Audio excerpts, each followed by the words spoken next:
Hi everyone, कैसे हैं आप लोग? So guys, welcome to all of you in session 3 for security law and capital market, and this session is for again old syllabus student as well as new syllabus students appearing in December. So guys, इस session के अंदर ना आज हम लोग cover up करने जा रहे हैं एक बहुत important topic, that is the practical questions based on mutual funds. And I am very sure कि आप लोगों ने प्रैक्टिकल क्वेश्चंस बनाए होंगे, ठीक है ना.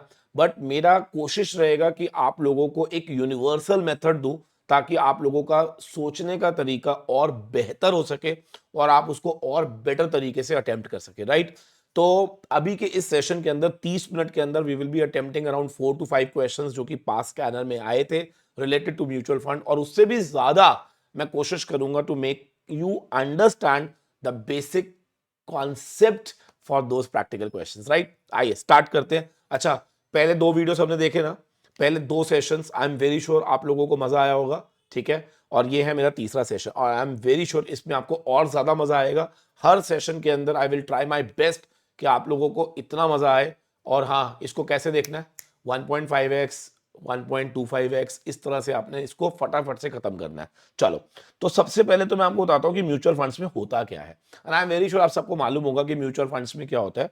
कि म्यूचुअल फंड का मतलब होता है कि यहाँ पे सब लोग अपना अपना पैसा लगाते हैं, जिसको जितना पैसा लगाना है, और ये जो पैसा इकट्ठा हो जाता है ये हम सबका पैसा होता है, इसीलिए दिस इज म्यूचुअल फंड, क्योंकि म्यूचुअल का मतलब होता है हम सबका. अब इस फंड से हम क्या करते हैं, मार्केट के अंदर पैसा इन्वेस्ट करते हैं, राइट. इस तरह से काम चलता है. अच्छा, अब होता क्या है मेरे बच्चे, कि जितने भी लोगों ने म्यूचुअल फंड में पैसा लगाया उन सबको बदले में क्या मिलती है, यूनिट्स ऑफ म्यूचुअल फंड्स मिलती है. लाइक अगर आप शेयर्स में पैसा लगाते हो तो आपको आपको शेयर्स मिलते हैं and you become the share holder. लेकिन जब आप स्टॉक मार्केट में पैसा थ्रू म्यूचुअल फंड लगाते हो तो आपको बदले में मिलती है units, and you all becomes the unit holders बन जाते हो आप, राइट. ठीक है सर. अब यहां पर आपके लिए क्या इंपॉर्टेंट है वो ध्यान से सुनना. सबसे पहला पॉइंट ये है कि जिस प्राइस पर आपको ये यूनिट्स मिलेंगी वो प्राइस क्या होता है, ठीक है ना, वो प्राइस क्या होता है. और कल को जब इसका रिडम्पशन होगा तो वो रिडम्पशन का क्राइटेरिया क्या होता है. तो let me clear you, there are three terminologies जो आपको ध्यान रखनी है. तो लिखो, सबसे पहली जो टर्मिनोलॉजी है, पहली जो सबसे टर्मिनोलॉजी है लिखो, वो होता है मेरे बच्चे NAV, नेट असेट वैल्यू. लिख लीजिए, यूनिट्स के तीन प्राइसेस होते हैं. लिखो, पहला होता है नेट एसेट वैल्यू, NAV. एक होता है POP, that is public offered price. और एक होता है मेरे दोस्तों रिडम्पशन वैल्यू, ठीक है जी. यानी कि जब हम रिडीम करते हैं तो आपको कितना पैसा मिलेगा, ठीक है जी. तो तीन चीजें होती हैं, याद रखना. यूनिट्स के अंदर हमेशा याद रखना, आम तौर पे लोग सिर्फ और सिर्फ NAV की बात करते हैं, बट ऐसा बिल्कुल भी नहीं होता. तीन वैल्यूज होती है यूनिट्स में, एक होती है NAV, एक होती है पॉप, और एक होती है रिडम्पशन वैल्यू. एक बात याद रखना, ये जो पॉप होता है और ये जो रिडम्पशन वैल्यू होती है, ये कब तक नहीं निकल सकती, जब तक आपके पास NAV ना हो. तो इसका मतलब इन तीनों में बॉस कौन है, NAV. तो याद रखना, सबसे पहला स्टेप होता है that we should know about NAV, then we get to know about public offered price, and then we get to know about redemption value. Sir तीनों बहुत अच्छे से समझ आएंगे, आप बिल्कुल टेंशन मत लीजिएगा. क्या सबको क्लियर है? ठीक है सर. तो हम स्टेप नंबर 1 में सीखेंगे ऑल अबाउट NAV, सिर्फ NAV की बात करेंगे और कुछ भी बात नहीं करेंगे. अच्छा, कई बार बच्चा कहता है सर एक बात और, पॉप और रिडम्पशन वैल्यू हमने तो सुना नहीं. तो लेट मी क्लियर यू, सुन लो ध्यान से. अगर क्वेश्चन में एंट्री लोड और एग्जिट लोड का इंफॉर्मेशन नहीं दिया हुआ, मैं रिपीट करूंगा, एंट्री लोड और एग्जिट लोड का इंफॉर्मेशन नहीं दिया हुआ, तो प्लीज ध्यान रखिएगा, NAV ही पॉप होता है, NAVE रिडम्पशन वैल्यू होता है. अच्छा सर, आप ये कहना चाह रहे हो कि अगर हमारे प्रश्न में एंट्री लोड दिया हुआ है, एग्जिट लोड दिया हुआ है, तो यहां पर तीन वैल्यूज हो जाएंगी, और अगर एंट्री लोड एग्जिट लोड के बारे में कुछ नहीं बताया गया तो क्या एनएवी को ही मैं रिडम्पशन वैल्यू बोलूंगा, एनएवी को ही मैं पॉप बोलूंगा, ये ध्यान रखना। क्या सबको क्लियर हो गया? Yes sir. तो हमारे लिए सबसे इंपॉर्टेंट रेलेवेंट चीज क्या है? Net asset value, right. अब कौन मुझे बताएगा नेट एसेट वैल्यू क्या होता है? Sir I am very sure आप लोगों ने वैल्यूएशन ऑफ शेयर्स जैसे चैप्टर्स आपने मेरे से पढ़े होंगे। ओल्ड सिलेबस वालों ने तो पढ़े होंगे अकाउंट्स के अंदर, न्यू सिलेबस वालों ने शायद नहीं पढ़ा हुआ, तो मैं आपको बता देता हूँ व्हाट इज दिस। देखिए क्या होता है, ये बैलेंस शीट है बेटा, ये बैलेंस शीट है ना। अब बैलेंस शीट में क्या होता है, मान लो एक कंपनी की बैलेंस शीट है ये। अब कंपनी की बैलेंस शीट के अंदर यहाँ पर क्या होते हैं? एसेट्स होते हैं, और यहाँ ये वाली साइड कौन सी होती है? लाइबिलिटी साइड होती है। मान लो कंपनी की बैलेंस शीट में टोटल एसेट्स है 100 lakhs के, ठीक है सर। और यहाँ पर आपको मालूम है कि हमारे पास इक्विटी शेयर कैपिटल होती है 100 रुपये ईच, मान लो 10 लाख की, और बाकी सारी की सारी 90 लाख हमारी आउटसाइड लाइबिलिटीज है। रिजर्व्स एंड सरप्लसेस है ही नहीं कंपनी में, सारी की सारी आउटसाइड लाइबिलिटीज है। या चलो एक काम करते हैं, यहाँ पर हम ले लेते हैं रिजर्व एंड सरप्लसेस भी है 20 लाख, और आउटसाइड लाइबिलिटी है मान लो 70 लाख। ये बैलेंस शीट है हमारी, ठीक है ना। अगर मैं आपसे पूछूं कि what is the intrinsic value of one share, I am not talking about NAV, मैं सिंपल बात कर रहा हूं, एक शेयर की इंट्रिंसिक वैल्यू क्या है, तो आप ध्यान से समझो। जितने भी एसेट्स हैं उसमें से बाहर की लाइबिलिटी कर दो माइनस, इसको बोलते हैं नेट एसेट्स। क्या बोलते हैं? Net asset. What is net asset? Net asset का मतलब होता है total assets minus outside liabilities. बोलो मेरे पीछे, total assets minus outside liability, ठीक है सर। ये क्या होता है बेटा?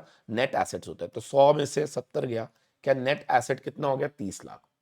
यहां पे वो ये कहना चाह रहा है कि ये जो नेट एसेट्स है ना 30 lakh, these are the net assets available for the equity share holders. अब इक्विटी शेयर होल्डर कितने हैं बेटा? 10 lakh divide by 100, 10 lakh divide by 100, तो ये आ जाएगा 10,000। तो आप जैसे ही डिवाइड करोगे ना तो ये आ जाएगी वन शेयर के अगेंस्ट नेट एसेट वैल्यू। क्या समझ आ गया? सर नेट एसेट वैल्यू कैसे निकालते हैं? सुन लीजिए ध्यान से, मैं अभी शेयर्स की बात कर रहा हूं, मैं यूनिट्स की बात नहीं कर रहा, ठीक है ना। शेयर्स के अंदर नेट एसेट वैल्यू क्या होता है? Aggregate of all assets minus liabilities divide by number of shares, खत्म। और अगर यही यूनिट्स होंगी तो क्या divide by number of shares ना बोलकर क्या हम divide by number of units बोलेंगे, खत्म। अच्छा तो सर एक बारी कोई बताएगा एनएवी होता क्या है? तो आप पहले डेफिनेशन लिख लो, डेफिनेशन लिख दो। क्या होता है एनएवी का मतलब? क्या होता है लिख लीजिए, of value of net assets per unit, यानी कि हमें कितने एसेट्स नेट मिलेंगे किसको? For one unit. अब मैं बार बार बोल रहा हूं नेट एसेट्स का मतलब क्या होता है मेरे बच्चे? लिख लीजिए, एसेट्स माइनस लाइबिलिटीज, खत्म। तो सर कोई बताएगा एनएवी का फॉर्मूला क्या बना? सर ये तो बहुत आसान हो गया sir, asset minus liabilities divide by number of units is equal to NAV, खत्म। इसका मतलब सर जब भी हमें एनएवी निकालनी होगी तो क्वेश्चन में क्या दिया होगा? सर एसेट्स दिए होंगे, लाइबिलिटीज दी होंगी, आप एसेट में से लाइबिलिटी माइनस कर देना, नंबर ऑफ यूनिट्स दी होंगी, डिवाइड कर देना, क्या आपके पास एनएवी आ जाएगा। वेरी गुड सर, ये तो बड़ा आसान है यार, ये तो बच्चों वाला क्वेश्चन है। आ जाओ देखो, अब ये देखो पेपर में क्वेश्चन आए हुए, ये सारे एग्जाम के क्वेश्चन है। स्कीम का नाम है XYZ, size of the scheme 100 lakhs, face value 10। अच्छा एक बात बताओ, नंबर ऑफ आउटस्टैंडिंग शेयर्स, अब यहाँ पे शेयर्स लिखा हुआ है, ठीक है ना, कई बार वो शेयर लिखेगा कई बार यूनिट्स लिखेगा, ध्यान रखना। तो 10 लाख यूनिट्स आउटस्टैंडिंग है। अब वो कह रहे हैं कि हमारे पास टोटल इन्वेस्टमेंट्स हैं 180 लाख की, ये एसेट हो गया। अक्रूड इनकम ये भी एसेट हो गया, रिसीवेबल ये भी एसेट हो गया। लाइबिलिटीज में अक्रूड लाइबिलिटीज इतनी है और अक्रूड एक्सपेंसेस इतने हैं। So simple sir. सर आप ये कह रहे हो कि इस टोटल में से हम 1 लाख माइनस करेंगे, यानी कि 181 लाख रुपीस क्या हमारे टोटल नेट एसेट्स हो गए, और divide by number of units 10 lakh, क्या सर 18.1? यस सर बिल्कुल 18.1। तो क्या एनएवी निकालना आ गया हमें? जल्दी जल्दी बोल दो एनएवी क्या होता है, दोबारा बोलो। Sir asset minus liability divide by number of units. Very good, बहुत बढ़िया। और घबराना नहीं, शेयर्स लिखा हो ना तो ये शेयर्स को यूनिट्स ही बोलते हैं, ठीक है जी। ठीक है सर, सर और भी कोई क्वेश्चन आया था इस पे? बिल्कुल आया था। आइए और भी एक क्वेश्चन दिखाता हूं मैं आपको। ये लो, सपोज करो ये क्वेश्चन है, और अगर मैं आपको ये कहूं कि हमारा market value of the fund portfolio दिया हुआ है, साइज ऑफ द स्कीम दिया हुआ है, अक्रूड इनकम दिया हुआ है, रिसीवेबल दिया हुआ है, अक्रूड एक्सपेंसेस दिया हुआ है, लाइबिलिटीज दिया हुआ है, नंबर ऑफ आउटस्टैंडिंग यूनिट्स दिया हुआ है। सो सिंपल सर, ये तो बहुत आसान है। Market value of the fund कितना है? 4200। अक्रूड इनकम कितनी है? बोलो 100। फिर रिसीवेबल कितने हैं? 100। ये टोटल हो जाएगा 4400, माइनस अक्रूड एक्सपेंसेस कितने हैं? 275। लाइबिलिटीज कितनी है? 150। तो ये अपने पास क्या निकल आएगा? एनएवी आ जाएगा। डिवाइड बाय क्या कर देना? Number of units which is 200। हो जाएगा ये? बताओ जल्दी जल्दी बताओ, क्या एनएवी निकाल लोगे आप? जल्दी जल्दी बोलो एनएवी। ये देखो आप, market value of portfolio this this this minus this, और उसके बाद हमने डिवाइड कर दिया नंबर ऑफ आउटस्टैंडिंग यूनिट से, तो ये हमारे पास क्या निकल आया? एनएवी आ गया 19.875। बस इतना बता दो, क्या एनएवी निकालना आ गया? यस और नो? जल्दी जल्दी बोलेंगे फटाफट से, क्या एनएवी निकालना आ गया हमें? बोलो मेरे प्यारे दोस्तों। ठीक है, मैंने कहा अभी इग्नोर कर देते हैं पॉप क्या है, रिडम्पशन वैल्यू क्या है, एंट्री लोड, एग्जिट लोड अगर मैं इग्नोर कर दूं, क्या सब कुछ एनएवी ही होता है? और एनएवी निकालने का फॉर्मूला क्या होता है? Total asset minus outside liability divide by number of units which are outstanding. ठीक है सर। अब मेरा अगला क्वेश्चन ध्यान से सुनना, मैं क्या बोल रहा हूं। मान लो ऐसे मान लो कि मेरे बच्चे शुरू शुरू में, यानी कि जब आपने इस साल के बिगिनिंग में आपने एक यूनिट परचेज करी, और उसका एनएवी जो था वो था, अच्छा याद रखना जब मैं बोलता हूं ना शुरू में, तो इसको आप एनएवी 0 लिखा करो। ठीक है ना? NAV at the beginning, beginning का मतलब 0। मान लो 10 रुपए की थी, और एंड तक आते आते एनएवी हो गई 12 रुपए की। कोई मुझे ये बता सकता है व्हाट इज योर रिटर्न्स? 10 रुपए वाली चीज 12 रुपए की हो गई, बताओ रिटर्न कितना है? बच्चा कहता है सर कैसी बातें करते हो, 2 रुपए रिटर्न है। वेरी गुड, कैसे निकाला? एनएवी 1 माइनस एनएवी 0, क्या ये 2 रुपए रिटर्न आ गई? और अगर परसेंटेज में निकालनी हो तो डिवाइड बाय एनएवी 0 इंटू 100। क्या ये मैं रिटर्न बोल सकता हूँ? यस और नो? हाँ सर, ये तो बहुत सिंपल सी बात है। 10 रुपए की चीज 12 रुपए की हो गई, 2 रुपए का कैपिटल एप्रिसिएशन हुआ, तो 2 रुपए डिवाइड बाय जितना का हमने शुरू में इन्वेस्ट करा था इंटू 100, ये हमारा रिटर्न आ गया। बहुत बढ़िया। लेकिन अब अगर मैं ये कहूं कि अपार्ट फ्रॉम दिस कंपनी ने आपको डिविडेंड भी दिया है, कंपनी ने आपको कुछ कैपिटल गेन्स भी डिस्ट्रीब्यूट करे हैं, ओ माय गॉड, आपको डिविडेंड्स भी मिले हैं, आपको कैपिटल एप्रिसिएशंस भी मिली हैं, तो मेरे प्यारे दोस्तों क्या ये भी हमारा पार्ट ऑफ रिटर्न हो जाएगा? यस और नो? यस। तो अब आप मुझे तो टोटल कितनी तरह के रिटर्न्स हो सकती हैं, जल्दी बताओ। पहला, जो increased in the value of NAV होगा, ये पहला रिटर्न। दूसरा in the form of dividend. तीसरा in the form of capital appreciation. तो ये सारे रिटर्न्स ऐड करके डिवाइड बाय जो भी इनिशियल वैल्यू थी इनटू 100 कर दो, क्या रिटर्न्स आ जाएगा in case of units? Done? Very good. तो सबसे पहले आपको मैं एक क्वेश्चन दे रहा हूं, आपने लिख के बताना है। सपोज करो हमारा एनएवी है शुरुआत में, यानी कि एट द बिगिनिंग 10 रुपए, और एनएवी एट द एंड है 14 रुपए, और हमारा डिविडेंड था 4 रुपए, और हमारा कैपिटल गेन डिस्ट्रीब्यूटेड था 2 रुपए। और मेरा क्वेश्चन है पता लगाओ हमारा टोटल रिटर्न क्या है, तो बता पाओगे? 14 minus 10 plus 4 plus 2 upon 10 into 100, क्या यही होगा ना? 4 plus 4 plus 2 divide by 10 into 100, क्या ये 100% रिटर्न आएगा? Oh my God, so it's very simple. अब आ जाओ जरा, इस पर हम देखते हैं कि क्वेश्चन क्या आया हुआ है। ठीक है ना? क्वेश्चन मेरे साथ पढ़ना है बेटा आपने। क्वेश्चन को रीड करते हैं, आइए देखते हैं क्या लिखा हुआ है। एक एक पॉइंट बड़े आराम से तसल्ली से पढ़ेंगे। मैंने पहले ही बोला मेरे लिए इंपॉर्टेंट है कि जब मैं यहां से क्लास खत्म करूं तो आपका ये कॉन्सेप्ट आपके टिप्स पर होना चाहिए। आ जाओ सर, कौन मुझे बताएगा? सबसे पहला क्वेश्चन था कंप्यूट क्या करना है? एनएवी। तो मेरे ख्याल से आप सब निकाल सकते हैं। एनएवी कैसे निकली? बोलो बेटा, कैसे निकली जरा दोबारा बताओ। 4200 plus 100 plus 100 minus 275 minus 150 divide by 200। Sir मैं आंसर देख रहा हूं यहां से कितना आया। सर ये आया 19.875। ठीक है जी, तो हमारी यूनिट की वैल्यू हो गई 19.875। कोई प्रॉब्लम तो नहीं है? ठीक है सर, ये एनएवी आ गई मेरे बच्चे। वेरी गुड यार, बहुत बढ़िया। अब वो क्या कह रहा है, इसने खरीदी थी 17.6 में। अच्छा, इसका मतलब आज एनएवी है 19.875 और जब इसने खरीदी थी तो उस समय एनएवी थी 17.6। ठीक है सर। इसके अलावा वो कह रहा है कि डिविडेंड भी आया है 2 रुपए का ड्यूरिंग द पीरियड, यानी कि आपको डिविडेंड भी मिला है 2 रुपए। ठीक है सर, कोई दिक्कत नहीं है। आपको ये बताना है, आपको ये बताना है कि एक तो आपको निकालनी है एनएवी और आपको दूसरा निकालना है रेट ऑफ रिटर्न। क्या निकालना है? Rate of. तो एनएवी तो आपने निकाल दी, रेट ऑफ रिटर्न का फॉर्मूला कोई बताएगा? Sir NAV 1 minus NAV 0 plus dividend upon NAV 1 sorry 0 into 100। याद रखना डिवाइड बाय बेस एनएवी होती है। बेस का मतलब जितना आपने शुरू में लगाया था। तो बताना कितना आंसर आएगा?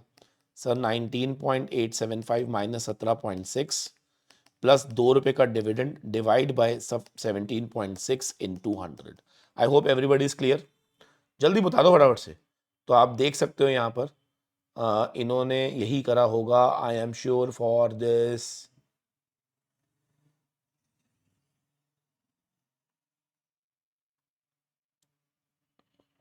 बोलो जल्दी बोलो, सबको क्लियर है या नहीं? बोल दो यार, ऐसे मत करो आप। मेरे को लग रहा है क्वेश्चन थोड़ा सा ना मैंने गलत ले लिया, कोई बात नहीं। क्या आपको समझ आ गया तो मैं आगे बढ़ूं?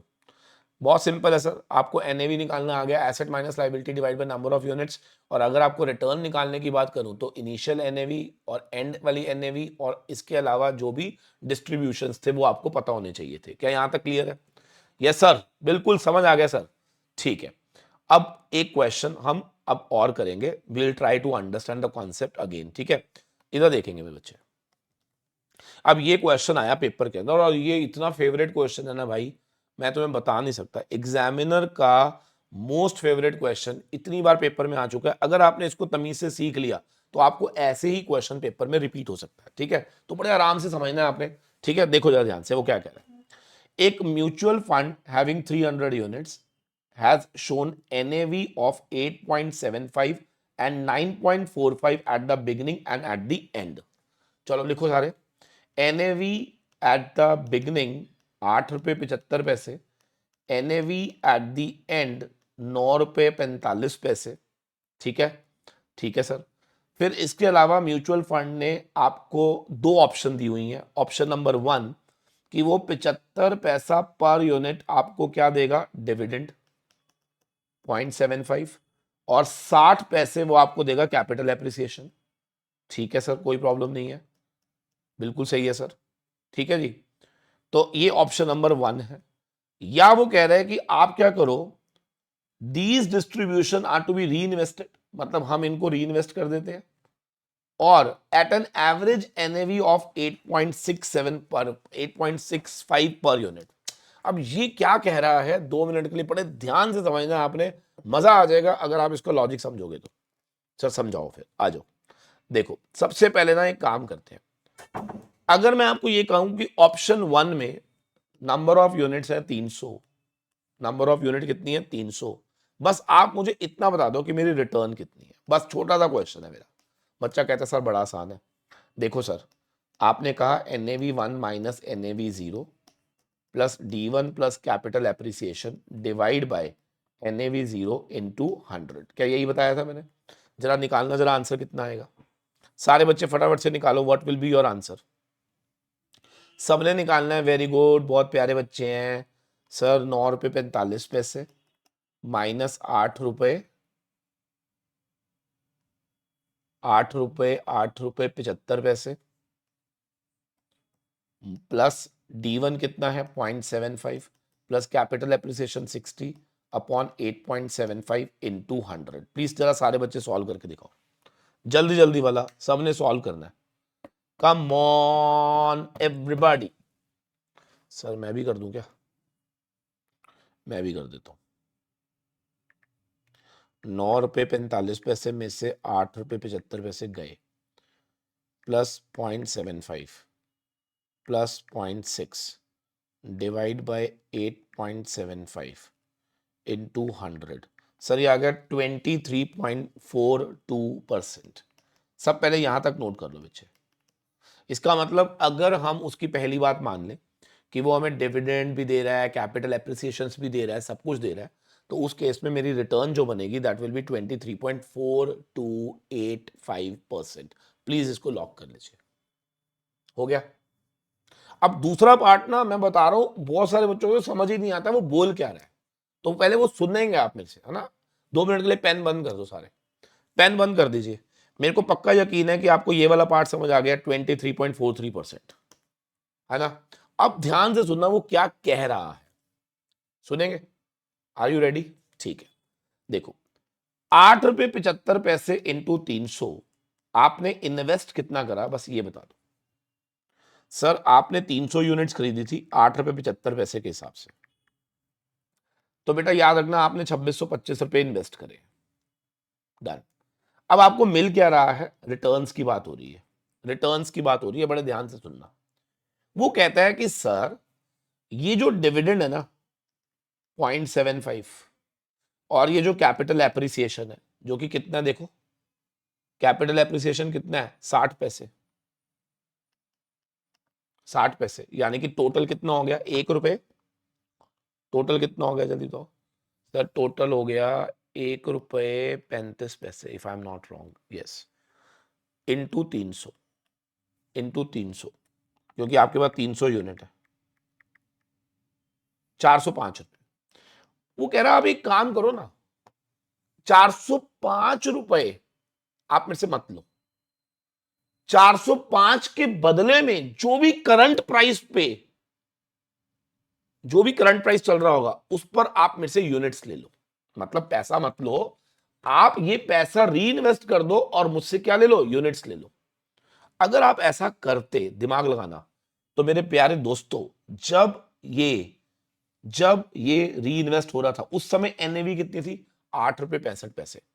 तो आप बस मुझे इतना बता दो कि आपको बदले में कितनी यूनिट्स मिलती, कितनी न्यू यूनिट्स मिल जाती, ये बता दो। बच्चा कहता सर बड़ा आसान है, 405 रुपए मेरे पास है और एक यूनिट है 8 रुपए 65 पैसे की, है ना। देख लो आप, एक यूनिट है 8 रुपए 65 पैसे की, तो मेरे को ना सर पता है कितनी नई यूनिट्स मिल जाती, 8 रुपए 65 पैसे।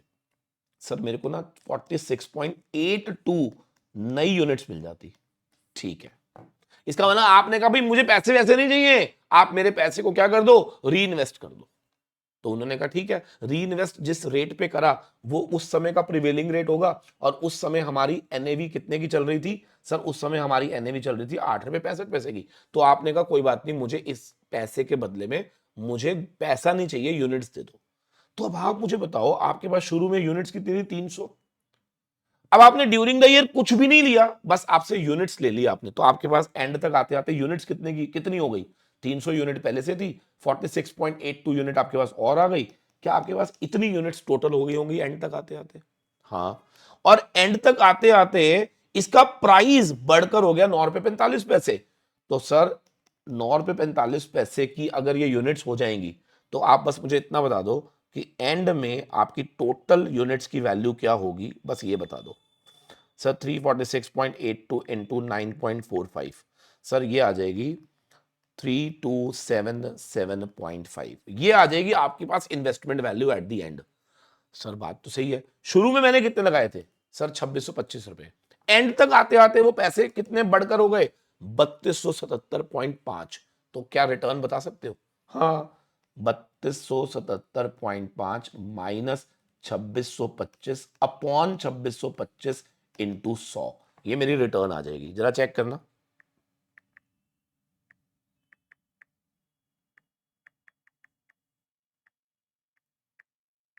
मैं एक बार ये अभी दोबारा कराऊंगा, चिंता मत करो आप, ठीक है। ये आंसर आ गया 24.85%, 24.85%। चेक कर लेते हैं इनका, 24.85%। इन्होंने क्या कैलकुलेशन करी है मुझे नहीं मालूम, मैं आपको दोबारा समझाऊंगा, आप प्लीज एक बार दोबारा से मेरे से सीखेंगे, ठीक है ना। अब आप बस मुझे इतना बता दो, अगर हम वो पैसा ले लेते तो हमारा रिटर्न कितना आता, 23.4, और अगर हम नहीं लेते, री इन्वेस्ट कर देते, तो हमारा रिटर्न कितना था, 24.85। अब आप बताओ दोनों में से ऑप्शन बेटर कौन सा है? सर डेफिनेटली क्या सेकंड ऑप्शन मच बेटर है। बिल्कुल सही है सर, क्या सबको क्लियर हो गया? एक बार दोबारा से देखो, पहला वाला पार्ट तो बहुत सिंपल है ना। पहले वाले पार्ट में तो वो कह रहा है भैया मेरे से पैसा ले लो, डिविडेंड भी ले लो, कैपिटल एप्रिसिएशन भी ले लो, ठीक है। फिर तो आपने कहा सर ये तो पुराना वाला क्वेश्चन हो गया, NAV1 minus NAV0 plus dividend plus capital appreciation upon NAV0 into 100 that is my return. खत्म हो गया वो तो। लेकिन अगर आप कह रहे हो कि भाई छोड़ बने, छोड़ बने, वो जो डिविडेंड और कैपिटल एप्रिसिएशन है मुझे मत दे, मुझे उसके बदले में प्रिवेलिंग रेट के हिसाब से यूनिट्स दे दे, तो इसका मतलब आपने पैसा ना लेकर क्या बदले में यूनिट्स ले ली। तो क्या एंड तक आते आते क्या आपकी यूनिट्स बढ़ गई? आपके पास शुरू में थे 300 यूनिट्स, अब आपके पास है 346 समथिंग यूनिट्स। तो मेरे प्यारे दोस्तों, 300 यूनिट कितने में खरीदी थी और ये यूनिट की वैल्यू क्या है, क्या इसका डिफरेंस बिकम्स योर रिटर्न? समझ आया कुछ? और ये क्वेश्चन भाई इतनी बार आया हुआ है पेपर के अंदर, मैं बता नहीं सकता मैं आपको सच में। सर बच्चा कह रहा है sir sir sir sir sir sir ji क्या एक क्वेश्चन आप मुझे करा सकते हो? सर डेफिनेटली, क्यों नहीं कराऊंगा यार, लिखना जल सारे।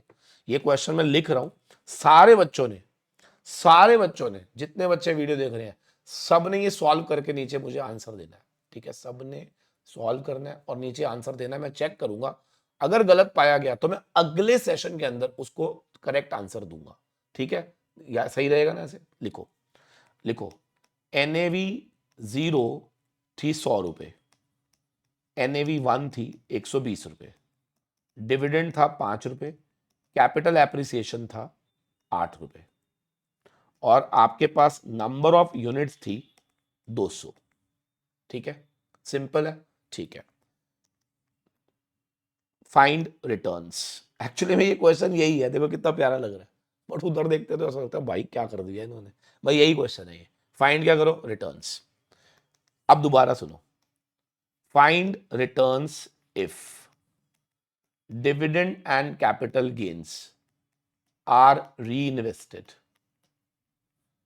at the rate of, उस समय जो रेट चल रहा था, लेट्स से वो चल रहा था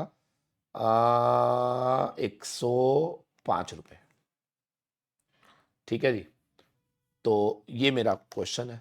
फिर आपको ये बताना तीसरे में, which of two returns better, इनमें से कौन सी रिटर्न जो है वो इज बेटर। सबने आंसर देना है, ठीक है बेटा, सबने आंसर देना है, सबने आंसर देना है। मैं बता रहा हूं कमेंट बॉक्स में अंदर हर बच्चे का आंसर आना चाहिए। तब देखो ये पेपर आपका है ना भाई, मेरा थोड़ी ना। तो जब तक आप अपने हाथ से निकालोगे कॉन्फिडेंस कैसे आएगा? जिनको लग रहा है मुझे आ गया, सॉल्व करके दिखाओ, मैं चेक करूंगा, ठीक है। आ जाओ, क्या यहां तक सबको क्लियर हो गया या नहीं? सर ये बहुत फेवरेट क्वेश्चन है एग्जामिनर का, मैं बता रहा हूं, ठीक है। अब आ जाओ जो मैंने शुरू शुरू में बताया था। अब देखो आपको क्या क्या आ गया। सर आपको NAV निकालना आ गया, सर आपको रिटर्न भी निकालना आ गया, और आपको यह भी पता चल गया हाउ टू कैलकुलेट रिटर्न अगर डिविडेंड्स एंड कैपिटल गेन्स जो है दे आर री इन्वेस्टेड। 3 कॉन्सेप्ट मैंने बहुत आराम से प्यार मोहब्बत में सिखा दिए। अब मैंने आपसे कहा था शुरू शुरू में कि कई बार ऐसा होगा कि पेपर में ऐसा होगा कि एंट्री लोड्स और एग्जिट लोड्स दिए होंगे। अब कई बच्चा ना इसको रटने की कोशिश करता है, भाई पूरी जिंदगी लग जाएगी, रट नहीं सकते आप इसको, समझना पड़ेगा आपको। शुरू करें? आओ, मैं एक सवाल पूछता हूं आपसे, आप सोच के बताइएगा, सोचिएगा सोचिएगा सोचिएगा सोचिएगा। आपने एक कॉन्सेप्ट पढ़ा होगा, open ended mutual fund. I am very sure सबने पढ़ा होगा। ओपन एंडेड म्यूचुअल फंड्स वो होते हैं जहां पर एनी पॉइंट ऑफ टाइम पे आप जाकर यूनिट्स खरीद भी सकते हो और जाकर उसको रिडीम भी करवा सकते हो। सिंपल।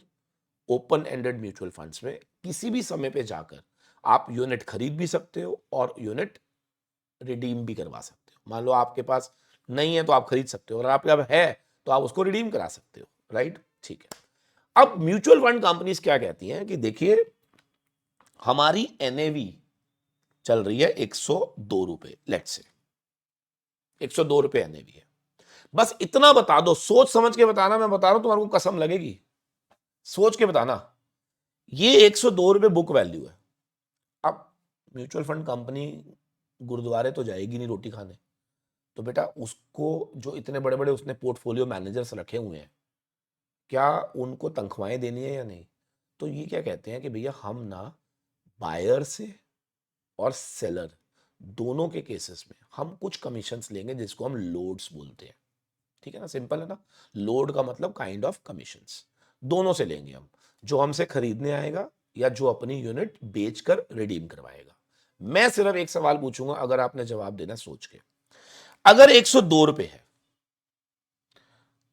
और अगर कोई आपसे यूनिट खरीदने आया तो आप 102 में दोगे या महंगी दोगे?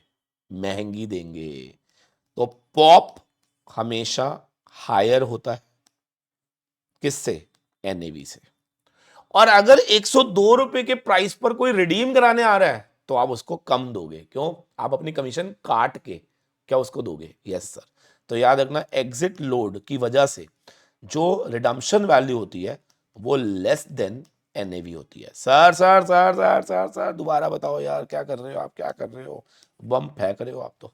दोबारा सुन लो।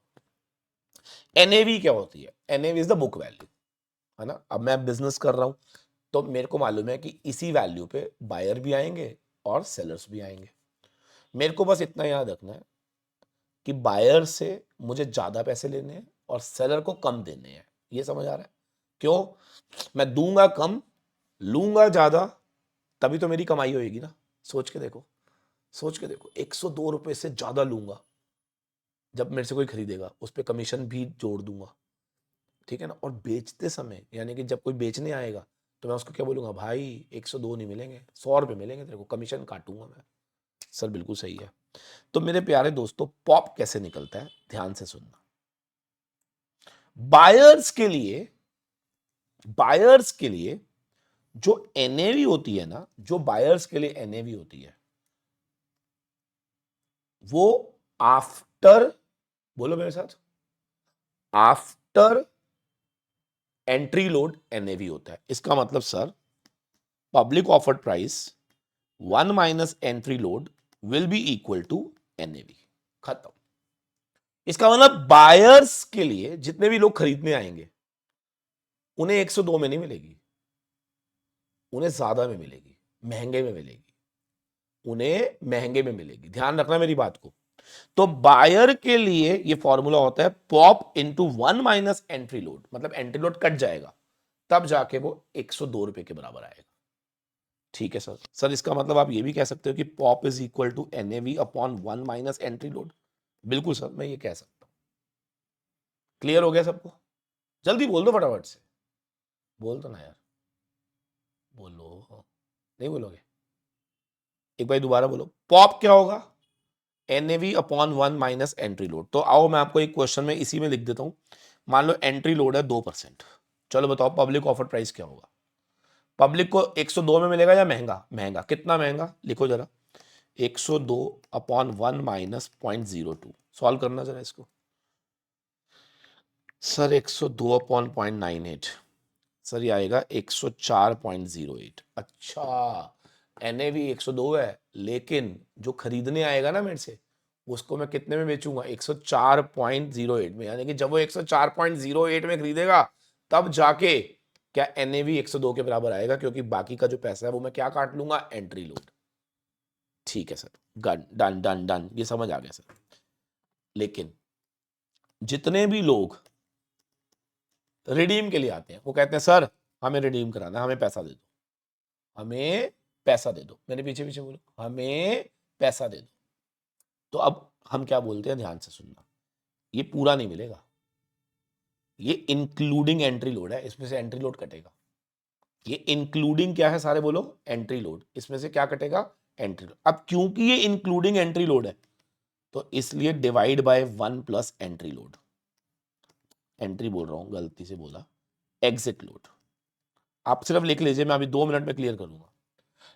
उन्होंने बोला ये जो एनएवी है ना भाई, ये पूरा थोड़ा तेरे को दे दूंगा, इसमें तो मेरी कमीशन भी है, इसमें तो मेरी कमीशन भी है। तो अगर इसके अंदर कमीशन भी जुड़ी हुई है तो फिर वो कितनी कमीशन है? जितनी एग्जिट लोड होएगा। तो लिख लो बेशक से सेम क्वेश्चन के अंदर, यही 102 रुपए में अगर एग्जिट लोड मेरा 3% हो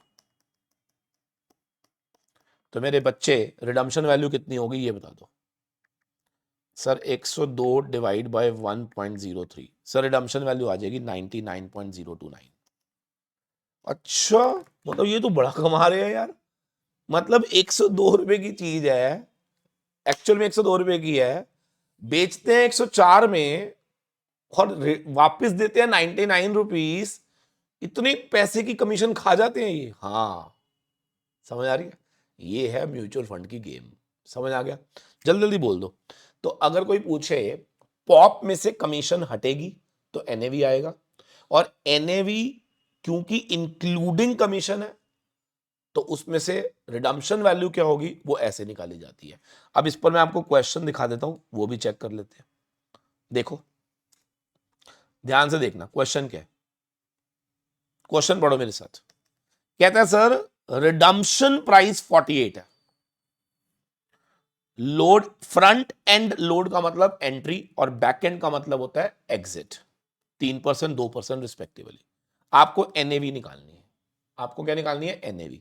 तो देखो अभी जैसे मैंने कहा ना, जैसे देखो या तो ये पॉप देता है या रिडम्पशन वैल्यू। अब आपको देखो दोनों फॉर्मूले आपके पास, pop into 1 minus entry load करो इज इक्वल टू एनएवी, या फिर NAV upon 1 plus exit load करो इज इक्वल टू क्या? Redemption value. अब कौन सा वाला फॉर्मूला लगाओगे? चलो आप बता दो। सर रिडम्पशन वैल्यू गिवन है तो आप यही वाला लगा दो। तो एनएवी मालूम नहीं है, एंट्री लोड कितना है, हाँ एग्जिट लोड कितना है, बैक एंड लोड मतलब एग्जिट लोड से 3%, 0.03। तो जरा कोई बताएगा एनएवी कितनी होगी? 48 इंटू 1.03। सर इसका मतलब हमारी एनएवी चल रही है, हमारी एनएवी कितनी चल रही है? 48 इंटू 1.03। सर हमारी एनएवी चल रही है 49.44 रुपीज़ की। खत्म। जल्दी बोलो फटाफट से। अच्छा अब यहाँ पे लिख दो 49.44। इसका मतलब समझ रहे हो ना, करंट एनएवी 49.44 है और हम रिडीम करने पे आपको कितने देंगे? 48 रुपये। क्या बाकी हम कमीशन काट लेंगे? बिल्कुल। अच्छा यही कोई खरीदने आएगा हमसे तो उसको हम महंगे में बेचेंगे। कैसे? पॉप क्या होगा? सर पॉप एक्स हो गया, या वाई लिख दो क्योंकि एक्स पहले लिख चुके हो। 1 माइनस 2%, तो ये हो जाएगा 49.44 अपॉन 0.98। करना जरा कितना आएगा? सर ये आएगा 50.44। लो जी 50.44, तो वही हो गया ना 50.44 और 49.44। I am very sure clear to everyone. जल्दी जल्दी बता दो फटाफट से। ठीक है जी। तो आप लोगों को क्या क्या सिखाया मैंने, दोबारा बताना। सर नीट एंड क्लीन लिखवा रहा हूँ, और प्लीज ये वाला क्वेश्चन का आंसर जरूर लिखना है आपने। कौन सा वाला क्वेश्चन जो मैंने अभी आपको दिया करने के लिए, ठीक है ना, उसका आंसर जरूर जरूर जरूर सारे बच्चे लिखेंगे। कितने गया क्वेश्चन? वो एरिया क्वेश्चन है पुत्रो। इसी क्वेश्चन के आगे ही मैं सारी बातें लिख देता हूँ ताकि आपको ये क्वेश्चन दिखता रहे, आपका जमीर जागा रहेगा कि हाँ मुझे सॉल्यूशन देना है। क्या कहते हो? सही है ना? लिखो फिर, लिखो लिखो लिखो मेरे प्यारे दोस्तों लिखो। सर पॉप में से एंट्री लोड जब हटता है तो हमें एनएवी मिलता है, और NAV divide by 1 plus exit load, back and load भी बोलते हैं फ्रंट एंड लोड भी बोलते हैं, इज इक्वल टू क्या क्या क्या क्या क्या? Redemption value. बस ये दो बातें याद रखो। ठीक है जी। और रिटर्न का फॉर्मूला मैंने आपको अच्छे से बता दिया है। सो अभी के लिए इतना ही। प्लीज़ इस वीडियो को पूरा अच्छे से दोबारा देख लेना। वैसे तो मुझे लगता नहीं दोबारा देखना पड़ेगा, और ये क्वेश्चन जरूर सॉल्व करके देना मुझे। ठीक है जी। Thank you very much. God bless you all.